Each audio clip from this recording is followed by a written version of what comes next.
Som. Salmo de número 133. Salmo de número 133.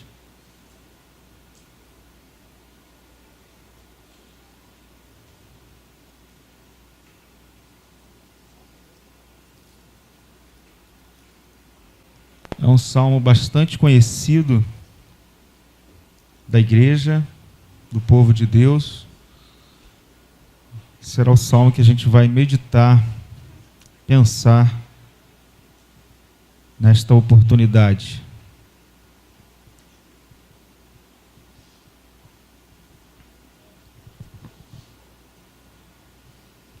Amém? Diz assim a palavra do Senhor: como é bom e agradável os irmãos viverem em união. É como o óleo precioso sobre a cabeça, que desce para a barba de Arão, e desce sobre a gola das suas vestes. Como o orvalho do Hermon, que desce sobre os montes de Sião, ali o Senhor ordena a bênção e a vida para sempre. Eu vou ler mais uma vez. Como é bom e agradável os irmãos viverem em união. É como o óleo precioso sobre a cabeça, que desce para a barba de Arão, e desce sobre a gola das suas vestes. Como o orvalho do Hermon, que desce sobre os montes de Sião, ali o Senhor ordena a bênção e a vida para sempre. Vamos orar ao Senhor para que Ele nos fale por intermédio da sua preciosa, bendita e poderosa palavra. Curve a sua fronte, por favor. Pai, nós acabamos de ler uma porção da Tua palavra, um trecho da Tua palavra do livro dos Salmos. Essa passagem é tão conhecida, talvez muitos daqui já tenham ouvido, lido e ouvido tantas coisas acerca dessa passagem. Mas nós te pedimos que o Senhor nos abençoe, nos dê da sua graça, nos dê da sua iluminação, nos dê da sua direção, para que possamos entender, compreender, recepcionar todo o conteúdo da sua palavra aqui. Ilumine a nossa mente, tire de nós todo o embaraço, todo o empecilho, toda a dificuldade, toda a limitação para o entendimento da sua palavra. E que eu não venha atrapalhar o Senhor de falar, mas que eu seja apenas um instrumento seu para transmitir a tua palavra ao povo que é chamado pelo seu santo nome. Que nós todos aqui possamos nos regozijar e adorar a ti enquanto recebemos a sua palavra, Senhor. Eu oro, faço isso no nome de Jesus. Amém. E amém. Eu estou convencido de que uma pessoa decide-se por uma igreja, via de regra, pela acolhida que essa pessoa recebe nesta igreja. Ninguém consegue ficar numa igreja onde não faz amizades, onde não desenvolve relacionamentos. Porque eu penso que o cristianismo, o evangelho, ele é, sobretudo, relacionamento. Eu creio ser a amizade o companheirismo, uma ponte poderosa para a evangelização. E há quem diga que 75% das pessoas que estão na igreja foram trazidas por amigos. É óbvio que nem todo o crescimento da igreja ele é saudável. E nem todo relacionamento na igreja é aprovado por Deus. Se a gente for analisar o crescimento da igreja, o movimento de crescimento de igreja, e também os relacionamentos que são desencadeados por esses crescimentos, a gente vai ver que nem tudo recebe a aprovação, a autenticação bíblica e divina. Agora, eu preciso dizer aos irmãos e às irmãs que não há uma outra metáfora na Bíblia que represente melhor a igreja do que a metáfora da família. Que a igreja é uma grande família. É a família de Deus. A igreja não é um clube onde cada um paga a sua mensalidade e vive isoladamente. A igreja não é um abrigo de salvos onde cada um busca os seus próprios interesses. A igreja não é uma prestadora de serviços onde só a procuro para atender às minhas próprias necessidades. A igreja não é um supermercado da fé onde eu vou à procura daquilo que eu gosto. A igreja não é uma casa de shows onde eu sou apenas um espectador. A igreja não é uma sala de obstetrícia onde o pastor age como um médico obstetra, mas onde os crentes não desempenham o seu ministério, ou seja, só o pastor trabalha. A igreja é uma família. Um lugar onde nós temos um pai e um mesmo pai, onde nós temos um irmão mais velho e um mesmo irmão mais velho, cujo nome é Jesus, o Filho único de Deus, e um lugar onde nós temos outros irmãos que são adotados nessa família e que nós precisamos considerá-lo todas as vezes que oramos, todas as vezes que comungamos, todas as vezes que congregamos.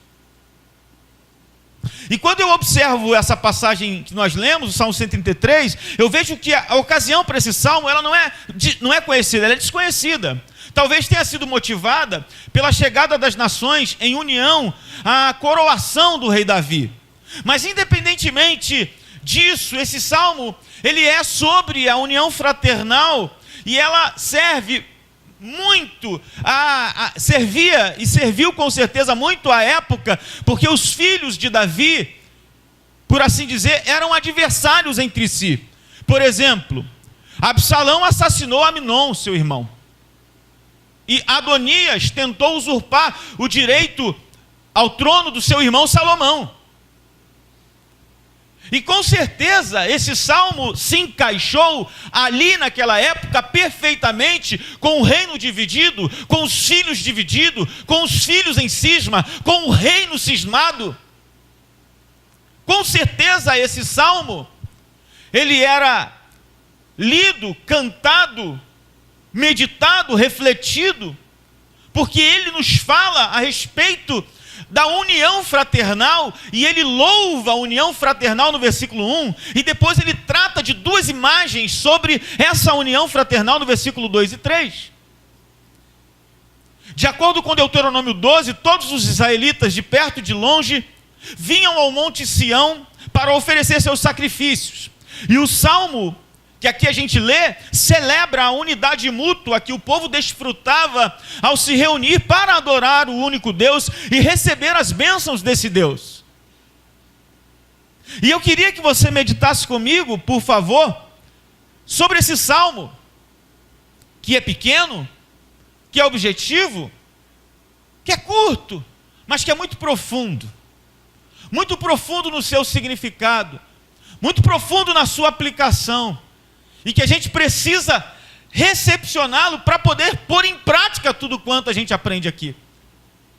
Porque esse salmo ele fala sobre a importância de relacionamentos saudáveis para o crescimento da igreja. Eu vejo aqui relacionamento, maturidade e crescimento. Repita comigo: relacionamento, maturidade e crescimento.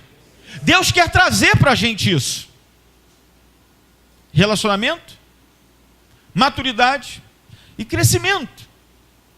Em primeiro lugar, porque a união entre os crentes, a união no povo de Deus é bela aos olhos de Deus. Olha como o salmo começa: oh, quão bom, quão agradável, oh, quão maravilhoso. Veja que a união entre os cristãos, a união na família de Deus, a união no povo de Deus é bela aos olhos deste Deus. Por que será? Porque uma casa dividida não prevalece. Porque a desunião entre os crentes é um gesto de imaturidade e de carnalidade, não de espiritualidade. Porque quando os crentes são unidos, a igreja passa a contar com a simpatia dos de fora. Quando os crentes estão unidos, nós vimos isso de manhã cedo, a igreja passa a testemunhar melhor do evangelho. Por quê? Porque Deus está fazendo no meio do seu povo aquilo que o mundo não tem, que é unidade, união, comunhão, companheirismo e amor fraternal. O mundo precisa aprender o que é amar com a igreja, com o povo de Deus. O mundo precisa aprender o que é companheirismo, unidade, união fraternal com o povo de Deus. Quando nós amamos, nós testemunhamos, nós pregamos, nós facilitamos a pregação e o testemunho do evangelho. É objetivamente bom alcançar e é interiormente agradável experimentar a unidade, a concórdia, a harmonia. Eu vou repetir: é objetivamente bom alcançar e é interiormente agradável experimentar a concórdia, a unidade de espírito, de doutrina e de prática. E é exatamente isso que o salmista Davi estava dizendo àqueles que liam o Salmo 133. Em segundo lugar, eu vejo que esse salmo mostra para a gente essa importância dos relacionamentos saudáveis para o crescimento da igreja, essa questão da maturidade nos relacionamentos, para nos fazer entender que a união, ela não só é bela aos olhos do Deus Todo-Poderoso, mas ela também é terapêutica. Ela sara, ela cura.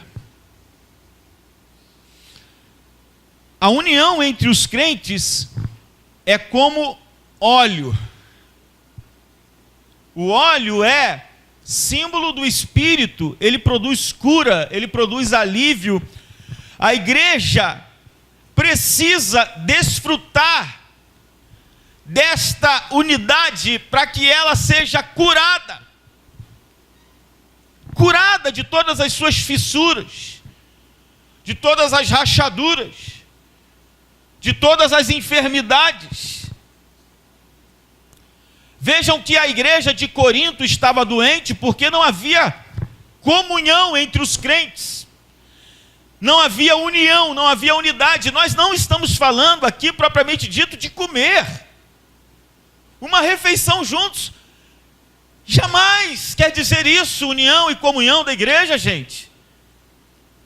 Comunhão e união está muito mais além, tem muito mais coisa do que isto. E a gente precisa aprender que aonde há unidade, união, há cura. O óleo ele é extraído das olivas e é usado medicinalmente para eliminar ou prevenir e acalmar algumas doenças. Era usado como espécie de loção, uma unção. Estava provavelmente associada ao cuidado mútuo e constituía-se num gesto de bondade, de generosidade, que era estendido a quem visitava uma determinada residência. É óbvio que aqui também está ressaltando a questão de Arão. O óleo que descia sobre a cabeça, sobre a barba e sobre a gola da vestimenta de Arão, que era um sacerdócio. O sacerdote, claro que está aqui especificamente falando do sacerdócio. Então há uma vívida descrição do que alguém sentia ao ser ungido com óleo, aqui se referindo especificamente ao sacerdote, e assim a ordenação de sacerdote. Ao sentir o óleo descendo, derramando sobre a sua presença, sobre a sua cabeça, na presença da congregação, o sacerdote deve ter sentido um grande senso de unidade com a mesma congregação. E o povo ali se sentia representado pelo sacerdócio, se sentia unido ao sacerdócio. É interessante porque esse perfume, esse unguento, esse óleo, essa loção que descia sobre Arão, ela também era algo que trazia um aroma suave, ajudava na questão da adoração, e não só da adoração, mas também para outras pessoas, porque o perfume ele cheirava bem as narinas de Deus e também perfumava todo o ambiente. O que eu observo é que esse óleo ele é medicinal, ele é curador e ele cura, ele trata todo o ambiente.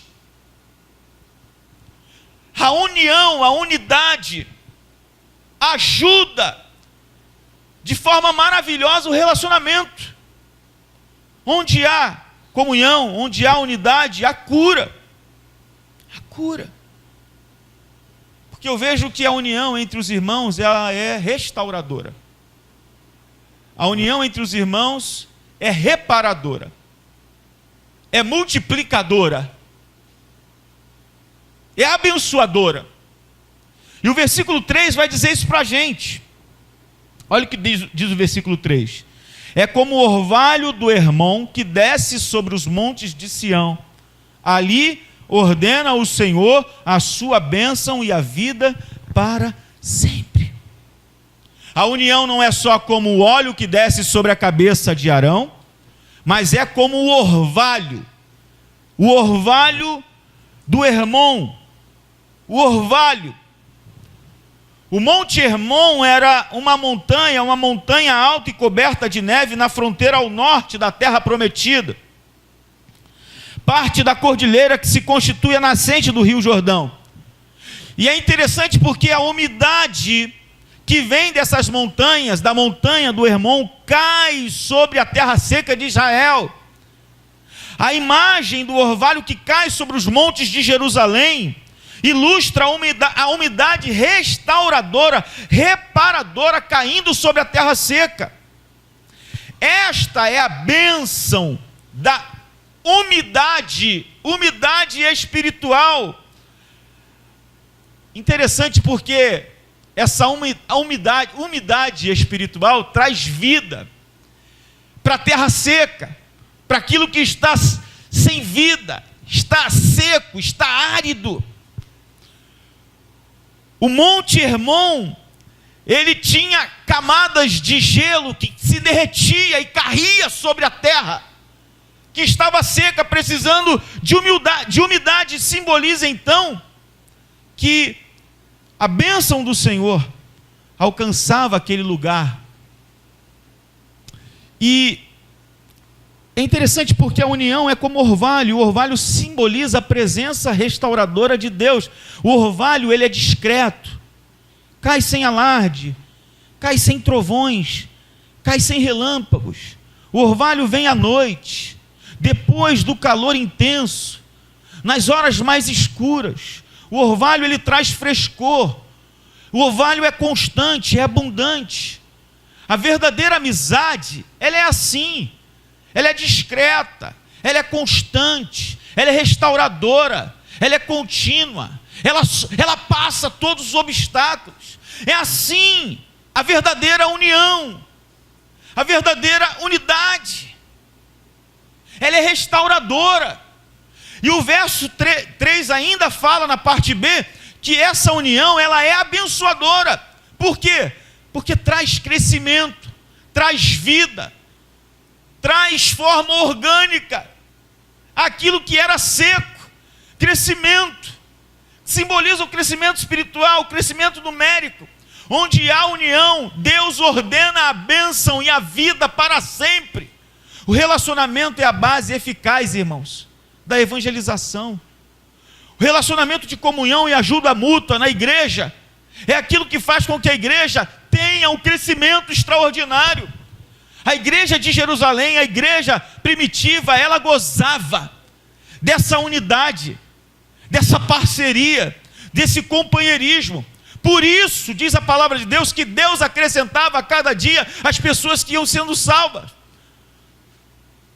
Não é que eu devo fazer alguma coisa para a igreja crescer. É que eu devo, na verdade, evitar de impedir que a igreja cresça com o meu comportamento. A igreja cresce não só em número, mas em espiritualidade, em qualidade, quando há no seio dessa igreja relacionamento, maturidade e crescimento no Evangelho. Só que a gente precisa, à luz de tudo que nós estamos falando aqui, pensar em alguns perigos que impedem o relacionamento de pessoas saudáveis e maduras na igreja. Tem muita gente na igreja, irmãos, com uma espécie de crescimento retardado.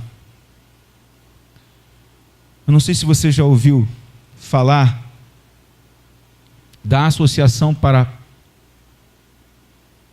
Pais e Amigos de Excepcionais, a APAI. Alguém já ouviu falar? Já? O que acontece ali? Pessoas excepcionais, muitas delas são adultas, mas com a mentalidade pequena que não se desenvolve. São pessoas de 10, 15, 20, 30 anos com a mentalidade de criança. Na igreja, não é diferente. A gente vê pessoas com 10, 15, 20 anos de crente, mas que ainda tomam mamadeira. A gente precisa dar chuquinha para ela. Fazer bilu-bilu no beicinho dela. Porque não desenvolve, não cresce. O crescimento é retardado. Outra coisa também na igreja, tudo como comparação, hidrocefalia na igreja, espiritual. Gente com a cabeça grande e o corpo mirrado. Intelectualmente grande, mas na prática espiritual, dentro do corpo, mirrado. Outra coisa dentro da igreja, sedentarismo espiritual. O que é sedentarismo, gente? É comer,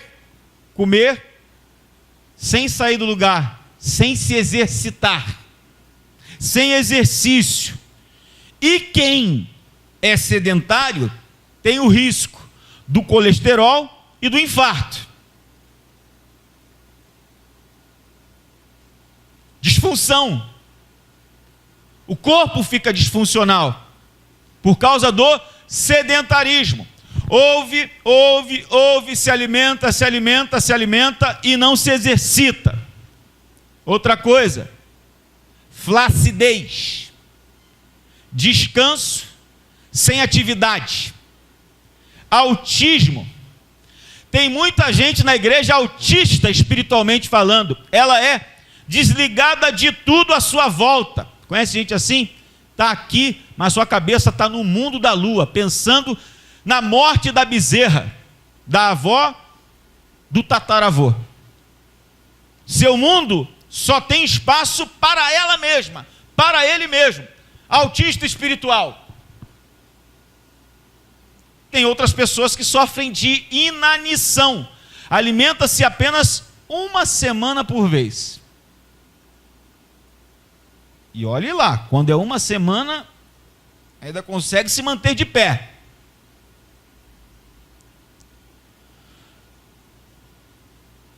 Gente, a gente poderia falar aqui muitas outras coisas dentro da igreja que impedem relacionamento de pessoas saudáveis e maduras dentro da igreja. E a gente ainda precisa identificar alguns outros problemas que afetam relacionamentos. A necessidade, por exemplo, de romper a solidão e isolamento da vida moderna. A vida moderna ajuda, contribui, favorece para a solidão e para o isolamento. O homem é apenas um número hoje, sem nome, sem cara. E a igreja passa a ser uma comunidade, muitas vezes, parecida com esse tipo de sociedade que nós estamos inseridos. Mas nós precisamos romper com isso, irmãos. Nós precisamos romper, porque nós somos uma comunidade diferente. Ou deveríamos ser uma comunidade da solidariedade. Nós precisamos ser uma comunidade diferente. Uma comunidade de cura. Uma comunidade do amor. Uma comunidade que de fato vive em união. Outra coisa que a gente precisa identificar hoje, a necessidade do tratamento pessoal. As pessoas precisam ser conhecidas pelo nome. A nossa comunidade ainda é uma comunidade pequena, mas que infelizmente tem pessoas que não conhecem as outras, porque não se interpenetram, não se comunicam, não são afeitas à amizade, a conhecer pessoas novas, não sabem o nome. Aquela fulana de tal com o cabelo preto, meio manchado aqui, não sei o que lá, que usa um brinco assim, um sapato tal. Qual é o nome dela mesmo? Uma comunidade pequena. Nós precisamos romper, vencer. Tem que haver um tratamento pessoal na igreja, irmãos. Nós temos que chamar as pessoas pelo nome, saber. É interessante isso, porque você sabia que isso é uma técnica, por exemplo, do comércio? De que quando você está no comércio, por exemplo, eu trabalhava no balcão de um comércio da cidade, e bom vendedor era aquele que conhecia o nome do seu cliente, sabia citar o nome dele. Quando ele entrava na porta: ô João, como você está? Bom dia! Olha, tem um cafezinho para você aqui, tem uma água. Tudo bem com você? Como é que está a família? E o que vai hoje? Você vai querer o que hoje? Chamar pelo nome, conhecer a pessoa. Outra coisa interessante, a necessidade de nos envolvermos com as pessoas. Hoje, cada vez mais, as pessoas estão vivendo isoladas, individualizadas. Precisamos começar onde as pessoas estão, ou seja, a gente precisa estar junto delas, a gente precisa perguntar quem é elas, se importar com elas, se envolver com elas. Se necessário for, mudar a nossa agenda por elas. Nós precisamos ter esse tipo de relacionamento. O povo de Deus precisa ser diferenciado. O povo de Deus tem a presença de Jesus dentro do seu coração. Jesus fazia dessa forma. Nós precisamos ser sensíveis às pessoas.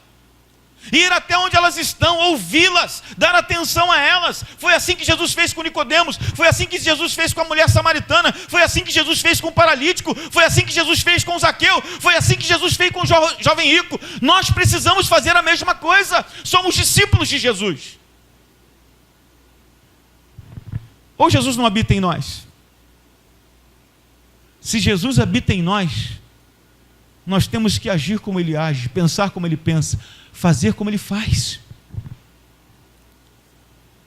Precisamos ser mais afetuosos nos nossos relacionamentos. Deixarmos entrar no nosso ciclo de amizade pessoas novas. Nós temos que acolher uns aos outros como Deus em Cristo nos acolheu. Tocar as pessoas. Tem gente precisando ficar limpa, gente. Tem gente precisando ser curada, e nós podemos curar essas pessoas por meio do nosso toque, com a presença de Jesus. Abraçar as crianças, comer com pecadores, entrar na casa das pessoas, tomar um cafezinho com elas. Mas não somente isso, dar atenção, emprestar o ouvido, dar o ombro, orar, interceder, cuidar, zelar, se relacionar. Irmãos, para Jesus, as pessoas sempre foram mais importantes do que os rituais. Para Jesus, as pessoas sempre foram mais importantes do que as programações. E por que para a gente é diferente? Hoje de manhã nós aprendemos que nós somos conhecidos como discípulos de Jesus por causa do amor. O amor que a gente manifesta faz com que nós sejamos conhecidos como discípulos de Jesus. E sabe qual é a palavra oposta, antônima de amor? Não é o ódio, gente. É a indiferença. E quantas pessoas na igreja indiferentes? Nós sentimos indiferença por parte das pessoas. E muitas vezes somos indiferentes a elas. Entramos e saímos das nossas reuniões religiosas e não nos importamos com ninguém. E dizemos que temos um pai que tem muitos filhos, dos quais somos irmãos. Isso não concorda com a nossa profissão de fé. Nós precisamos rever isso. O amor precisa ser manifestado no seio da igreja. Mas aí você pode dizer assim: pastor Felipe, é meio difícil isso, porque uma família, ela é muito complicada, são pessoas diferentes. E se é assim na família comum, que dirá na igreja? Gente que eu nem conheço, gente que eu nunca vi, gente que eu não sei, pastor Felipe. Nós somos um povo chamado e escolhido para ser uma família de Deus. Somos pessoas diferentes, sim, mas formamos um só povo. Ou você pensa que o céu que você vai morar lá vai ter departamentalização e compartimentos diferentes? O céu é um lugar único para morar um povo que vive unido aqui e que vai viver unido lá. Aqui é uma antessala do céu. Nós precisamos entender que somos uma família. A religiosidade parece proporcionar competição, mas na igreja não pode prevalecer isso. É inimaginável pensar que um irmão compete com o outro, que se entristece com a vitória do outro, ou que deseja que o outro não dê certo. Nós precisamos aprender a amar uns aos outros como irmãos de sangue, ou mais do que irmãos de sangue. Chorar com os que choram, alegrar-se com os que se alegram. O fato é que enquanto o irmão está chorando, a gente está sorrindo, porque a gente nem tem noção de que ele está chorando, a gente não se preocupa com ele ou com ela, ou se ele está sorrindo demais, a gente fica logo preocupado. O que está acontecendo? A igreja deveria ser uma espécie de purê de batata. Um monte de batata diferente, diversa, um com formato assim, outro com formato assado, de repente dá uma descascada, cozinha, põe tudo numa panela, amassa, mistura, se tornou um só. Não tem como separar mais. Todo mundo igual. E outra coisa, se somos uma família, e também a Bíblia diz que nós somos um corpo sólido, se preocupa um membro um com o outro. Se machuca o dedinho, todo o corpo sofre. Todo o corpo sente dor. Oh, quão bom e quão suave é que os irmãos vivam em união. Como é bom, como é agradável os irmãos viverem em união. Nós precisamos de algumas propostas que promovam o crescimento da igreja hoje e que promovam esse relacionamento saudável e maduro na igreja hoje. Precisamos de uma igreja que seja uma igreja de apoio às pessoas. Ou seja, se você for ler na Bíblia, no Novo Testamento especificamente, você vai ver que sempre um investia e apoiava outras pessoas. Por exemplo, Barnabé investiu em Paulo, Paulo investiu em Timóteo, Timóteo investiu em outros. Você vai para o Antigo Testamento, a mesma coisa, Elias investiu em Eliseu, Moisés investiu em Josué. Nós precisamos estar o tempo todo num relacionamento, que é aquilo que a gente chamou aqui na sexta-feira de relacionamento discipulador. Um cuidando do outro, vida na vida.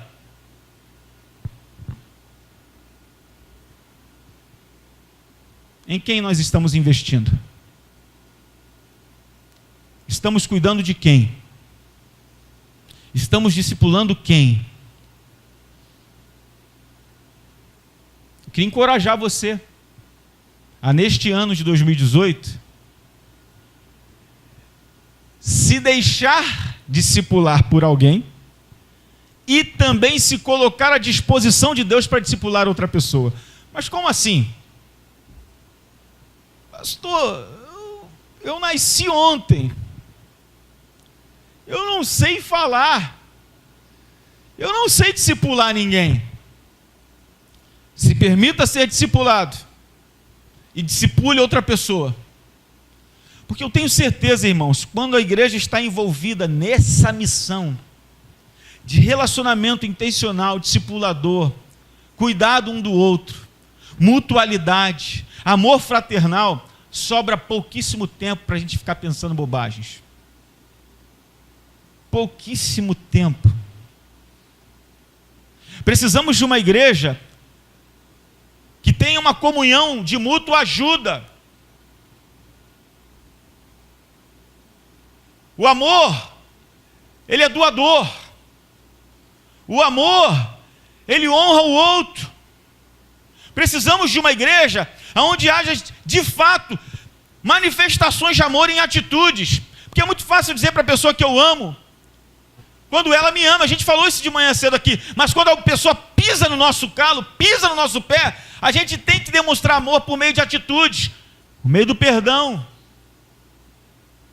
por meio da restauração do relacionamento, do laço. Onde não há perdão, as pessoas adoecem, as pessoas ficam amargas, as pessoas ficam tristes, as pessoas se afastam, as pessoas não se sentem mais parte do corpo, da família. Onde não há perdão, precisamos ser uma igreja aberta aos que chegam. A igreja não pode ser formada de panelinhas, grupos fechados. A gente tem falado isso reiteradamente aqui na igreja. As pessoas precisam se sentir amadas, abraçadas, acolhidas. Tudo que a pessoa menos precisa no meio da igreja, no seio de uma comunidade, é sentir a frieza do coração do outro. Nós precisamos se sentir acolhidos pelo calor do nosso irmão, pelo calor das pessoas que nos recebem.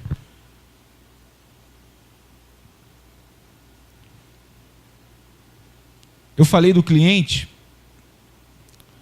e do comerciante, né, daquele que é balconista, e eu vou usar aqui agora uma estatística que diz em relação à questão da clientela e por que os clientes desaparecem de um determinado estabelecimento. Você já deve ter ouvido isso. Eu vou lembrar você. Pesquisas dizem que 1% dessas pessoas que desaparecem de determinados estabelecimentos, 1% é porque morreram. Não tem como ir mais, porque morreram. 3% porque mudam de cidade. Mudam para outro lugar, não vão mais naquele estabelecimento. 5% porque encontram um preço melhor. Encontraram um preço melhor, deixam de ir ali e vão no outro. 9% mudam em função de conveniências. Conveniências mesmo.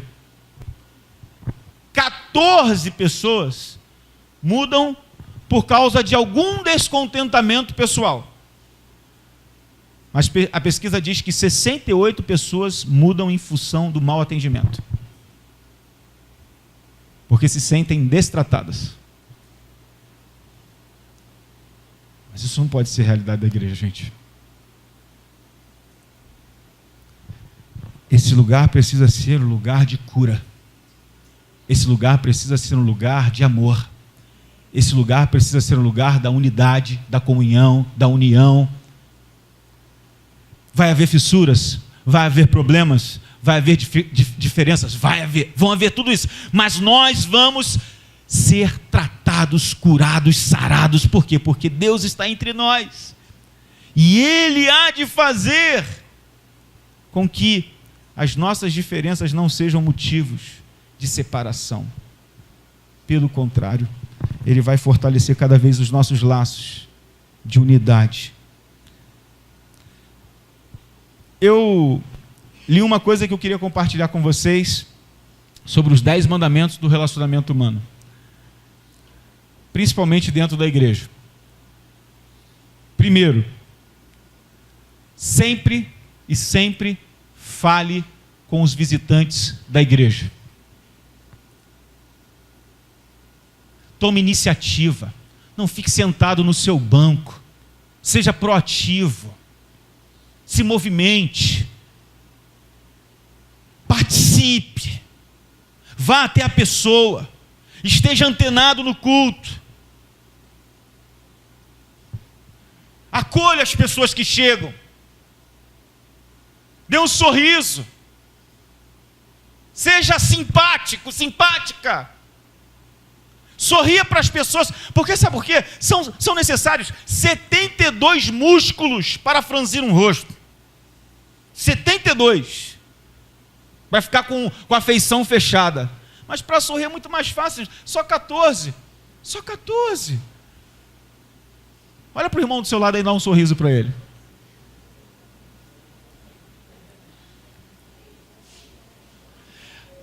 A gente fez uma brincadeira lá no retiro, gente, muito legal, muito legal. Quando falava do sorriso, todo mundo dava uma gargalhada, e o pessoal que estava meio sem graça, meio sem jeito, acabava rindo também, porque era engraçado. E o objetivo era exatamente esse da dinâmica. Vê aí do seu lado se você conhece a pessoa que está do seu lado. Vê aí se você conhece. Do lado direito, do lado esquerdo, atrás, na frente. Vê se você conhece ela. Sabe o nome dela? Sabe o nome? Sabe o nome? Se não sabe, pergunta aí, por favor. Pergunta o nome dela. Pergunta. Qual é o nome da pessoa que está do seu lado aí? Você conhece ele, conhece ela? Sabe o nome mesmo? É para gravar, hein? É para gravar.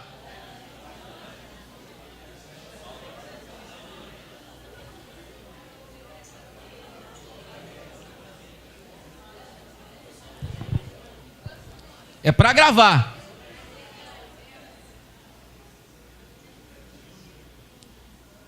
Eu acredito que você vai saber hoje pelo menos mais uns 3 ou 4 nomes de irmãos da igreja que você não conhece.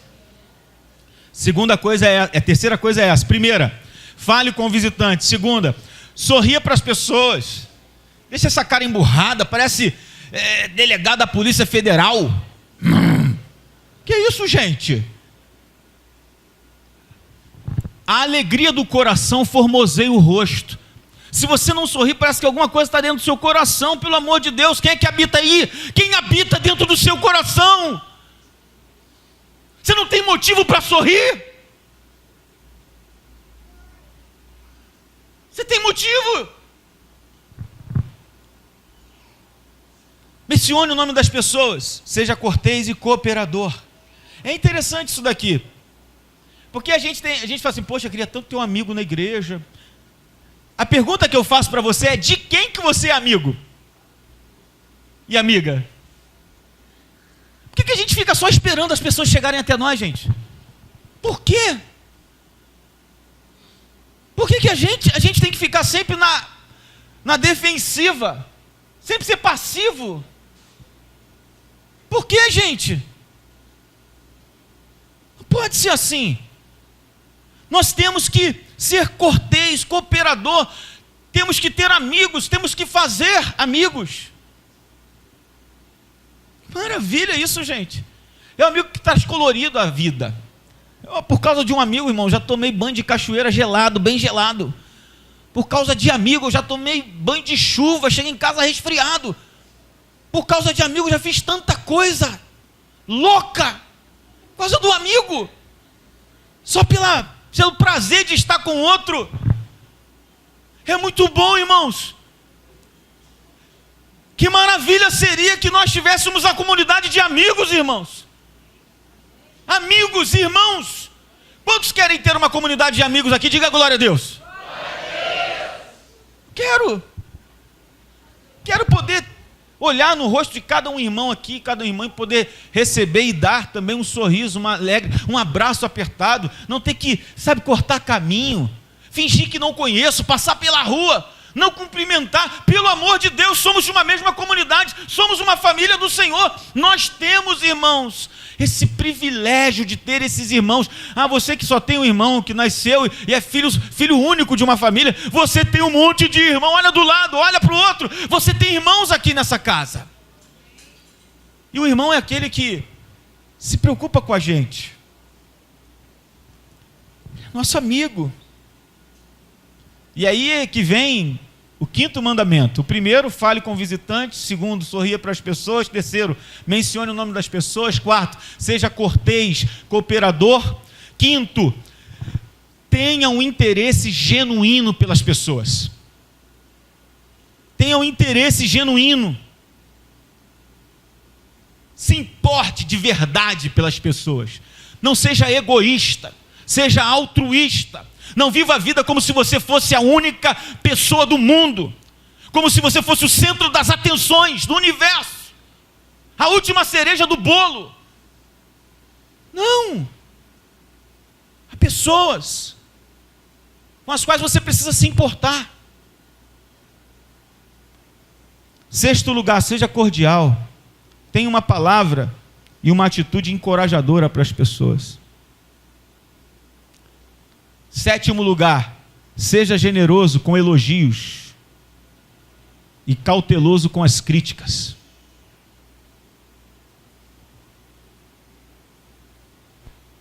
Já viu que a gente tem maior dificuldade de elogiar as pessoas? Mas para criticar, temos uma língua afiada.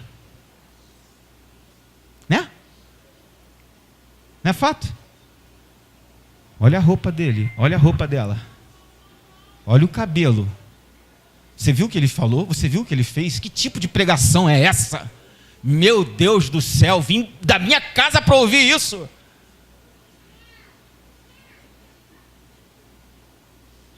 Mas não tem uma palavra encorajadora. Não tem uma palavra de ânimo. Não tem uma palavra de elogio. Nunca está bom. Sempre está ruim.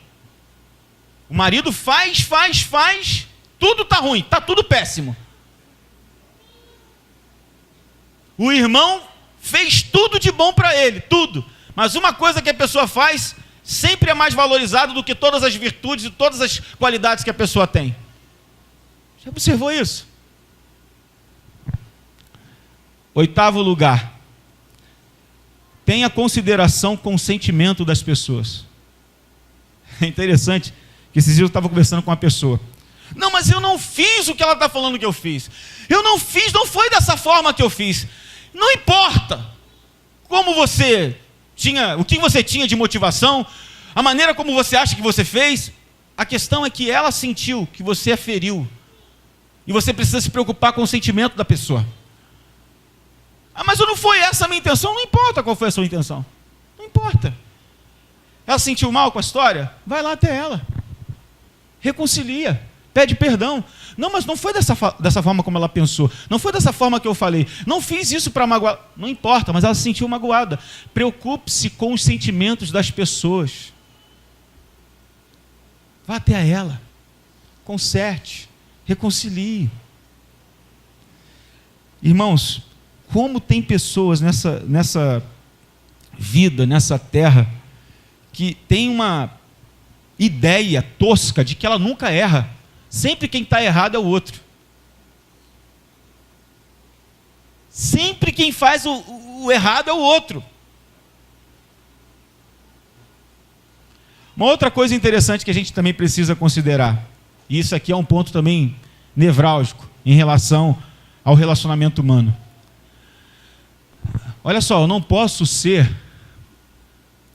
ou ter um relacionamento como se ele fosse único, meu, exclusivo. Tipo assim, a fulana é minha amiga e eu não quero doar ela para ninguém, partilhar ela com ninguém. Ela é minha.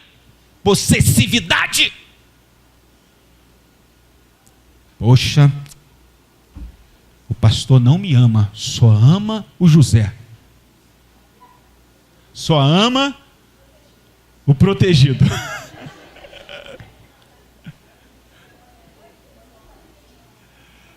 Ai, meu Deus. Sem falar, eu quero aproveitar que eu vou falar agora alguma coisa que está relacionada à minha pessoa, né? A parte que me cabe. Gente, não existe personal pastor nessa igreja não, tá? Não existe personal pastor. Ou seja, pastor particular, contratado. Você vai numa academia, tem um personal trainer, não tem? Ele vai atender todo mundo. Eu sou como personal trainer de academia, ok?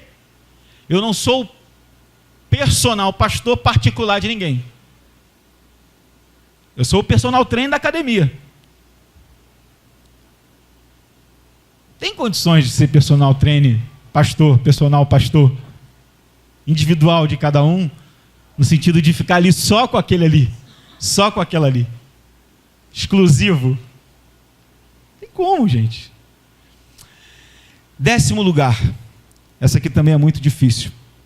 Seja pronto para ouvir, tardio para falar. Pronto para ouvir, tardio para falar. Esse é o 10º mandamento. Fale com o visitante, sorria para as pessoas, mencione o nome das pessoas, seja cortês e cooperador, busque amizade, tenha um interesse genuíno pelas pessoas, seja cordial, tenha uma palavra de encorajamento, seja generoso, elogie, não simplesmente critique, tenha consideração com os sentimentos das pessoas, considere a união das pessoas com outras pessoas, ou seja, não pense que a amizade, o relacionamento é exclusivo seu, e esteja sempre pronto para ouvir, e seja tardio para falar. Precisamos ser uma igreja cujos relacionamentos, gente, são saudáveis. Nós estamos com a proposta, eu termino aqui, de pequenos grupos multiplicadores hoje. Quando a gente fala de pequenos grupos multiplicadores na igreja, nós estamos falando de lares que vão abrir suas portas para receber a igreja. E não é um lar ou 2 lares que vão receber toda a igreja durante todo o ano. 1 lar, 2 lares. A gente está falando de vários lares. Considere o seu lar agora. Considere a sua casa agora sendo aberta para receber um pequeno grupo. Considere a sua casa. Considere que a sua casa é uma casa como a casa de Levi e Mateus, que se abre para convidar os amigos para conhecer Jesus. Precisamos de uma igreja onde os lares sejam agência de evangelização e discipulado. Nós precisamos fortalecer o ministério de pequenos grupos. Mas se nós não tivermos essa mentalidade de unidade, de comunhão, de união, nós não vamos receber pessoas na nossa casa. Nós não vamos nos abrir para novos relacionamentos. Nós não vamos nos importar com as pessoas. Nós vamos vamos continuar vivendo isoladamente. E nós precisamos acabar com essa mentalidade. Nós precisamos mudar o nosso paradigma. Nós temos que abrir a nossa mente. Deus nos chamou para viver como uma família, como uma comunidade. Unidade. Nós precisamos ter isso, porque isso é bênção de Deus. Deus se alegra com isso. Isso glorifica a Deus. A bênção de Deus está nisto aí. Eu queria concluir de fato a minha fala, citando um texto que eu citei de manhã cedo. Um texto de Wernher de Boer, que diz assim: quando a igreja não vive ela mesma como um povo de irmão, no qual de fato as pessoas se amam, se suportam, se perdoam, se auxiliam e se corrigem, no qual as coisas acontecem de forma totalmente diferente do que no mundo, então sua palavra evangelística fica sem força, sendo permanentemente refutada pela realidade deplorável da igreja. Inversamente, porém, a vida de comunhão humana, em amor, alegria, paciência, amabilidade, bondade e brandura, representa por si mesma uma poderosa evangelização, um testemunho eficaz para dentro do mundo, que em suas aflições anseia por comunhão autêntica. Numa igreja dessas, torna-se visível que Jesus é verdadeiramente libertador, e o que ele é capaz de realizar como libertador. Deus quer libertar você de você mesmo, das suas esquisitices, das suas mazelas, das suas limitações, das suas neuroses, das suas crises, das suas neuras, das suas manias, do seu jeito mesquinho de ser. Deus quer libertar você da indiferença, da injúria, da maledicência, da porfia, da contenda, da falta de amor. Deus quer libertar você disso. Deus quer libertar a mim, Deus quer libertar essa igreja. Irmãos, aqui não há espaço para quem não quer viver assim. Eu vou falar uma coisa para os irmãos. Pessoas que não vivem essa realidade só fazem um desserviço ao povo de Deus. Só fazem um desserviço à igreja. Não ajunta, só espalha. Não há como a gente conviver dessa forma. Então, eu oro a Deus para que a gente consiga mostrar para as pessoas deste mundo, gente, que nós somos de Jesus de verdade. Que no nosso coração um amor que brota todos os dias, todas as manhãs, pelas pessoas com as quais a gente convive. Porque se a gente não ama o nosso irmão, como é que a gente vai dizer que ama a Deus, gente? Se a gente não tolera o nosso irmão, a nossa irmã, a pessoa que está do nosso lado, como é que a gente vai dizer que ama e ama a Deus? Isso é hipocrisia. Então, em nome do Senhor Jesus, vamos para a nossa casa hoje pensando nessa passagem.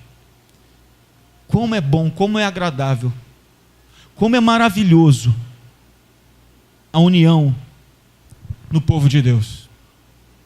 Essa união é como o óleo precioso sobre a cabeça, que desce sobre a barba de Arão, e vai e desce até a gola das suas vestes. É como o orvalho de Hermon, que desce sobre o monte de Sião, e ali o Senhor ordena a bênção e a vida para sempre. Vamos ficar de pé em nome de Jesus.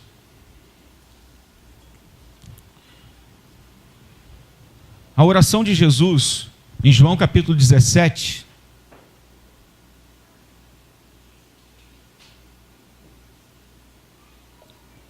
em sua essência, nós lemos ela na Escola Bíblica Dominical, por isso que eu encorajo você a estar aqui. Trabalhamos hoje na Escola Dominical um texto que falou sobre o novo mandamento, que é o mandamento do amor ao próximo, amor ao outro, uns aos outros, amar uns aos outros. E a gente leu João 17, que é a oração sacerdotal de Jesus. Olha, a oração sacerdotal de Jesus. E sabe o que ele orou ali? Ele orou para que todos aqueles que o Pai lhe deu fossem um só povo, unidos, assim como ele está unido com o Pai. O que significa que a vontade de Jesus para o seu povo, a vontade de Jesus para os seus discípulos, é que eles sejam uma unidade. Uma comunidade coesa, forte, sólida, sem fissuras, sem rachaduras. Interessante, irmãos. Me veio à mente aqui agora. Se você for ler Ezequiel, capítulo 37, sobre o Vale dos Ossos Secos, e ir até o final do capítulo, também pegando o capítulo 38, sabe o que você vai aprender ali? Que um dos sinais, uma das características do povo que estava como um vale de ossos secos, sabe qual era? A falta de comunhão. Um monte de gente seca na igreja, como osso seco, sem vida, disforme, porque falta unidade. Deus quer restaurar isso hoje. Deus quer fazer com que a gente se transforme num grande exército, unido, coeso, forte, sólido. Use o seu WhatsApp de forma correta, irmão. Se você acha que o WhatsApp não deve ser usado, liga para a casa de uma pessoa, mande um e-mail, mande uma mensagem de SMS, visite, procure, tome iniciativas, fica esperando não, faça aos outros aquilo que você quer que as pessoas façam a você. Faça isso a partir de hoje. Seja amigo, seja parceiro, seja um irmão de fato daquela pessoa que está do seu lado aqui, ou daquela pessoa que você não está vendo aqui hoje, mas que faz parte da mesma igreja que você congrega. Essa é a minha oração nessa noite. Feche os seus olhos. Querido Pai,